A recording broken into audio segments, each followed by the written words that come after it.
जलगांव विधानसभा में अब चुनावी रंगत बढ़ती नजर आ रही है। दोनों नेता एक दूसरे के खिलाफ जमकर प्रचार कर रहे हैं। मुक्ताई नगर में गुंडागर्दी बढ़ाने का आरोप खड़से ने पाटिल पर प्रचार के दौरान लगाया है।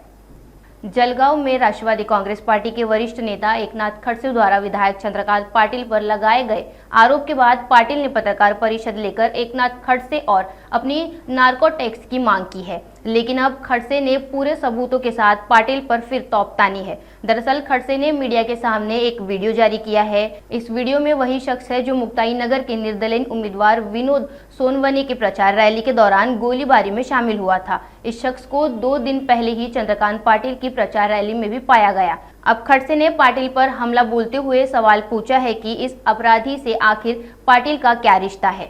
खड़से ने ये भी कहा कि पूरी दुनिया जानती है मैं अपराधी हूँ या नहीं। पहिलंच आमच्या इच्छापूरच्या सरपंचाला तुम्ही धामणगाव फाट्यावर का मारलं? आमदारांना मारायचं असतं म्हणजे इतकी गुंडागर्दी झाली। आमचाच मुक्ताळचा सरपंच जो होता तो सरपंच पाटील, तुम्ही त्याचे बिलं अडकवले, त्याची छळवणूक केली, तीही केली, त्यामुळे त्यांना आत्महत्या केली। खरं आहे का खोटं आहे ते मला सांगा।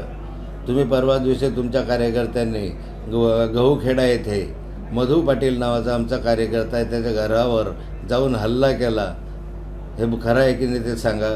हिंगणे गावामध्ये एका कार्यकर्त्याला तुमच्या कार्यकर्त्यांनी दंबाजी केली, तुला चिरून टाकेल, मारून टाकेल, त्याचा आम्ही यांची त्याचे बोदवड पोलीस स्टेशनला दाखल केले, खरं आहे की नाही सांगा।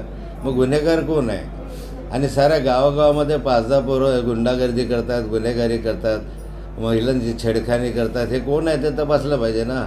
सगळ्या जगाला हे माहिती आहे। पण त्याच्यापेक्षा महत्त्वाचं उत्तर आहे की विनोद सोनवणेवर झालेल्या गोळीबारामध्ये जो संशयित पकडला गेला विकी गुरचळ, हा विकी गुरचळ तुमच्या रॅलीमध्ये कसा होता, त्याचा आणि तुमचा काय संबंध आहे हे मी तुम्हाला पुराव्यानिशी व्हिडिओ तुमच्याकडे दिलेला आहे, त्याचं चित्र तुम्हाला दिलेलं आहे आणि या माध्यमातून मी पुरावा सादर केलेला आहे की तो तुमच्या रॅलीमध्ये होता।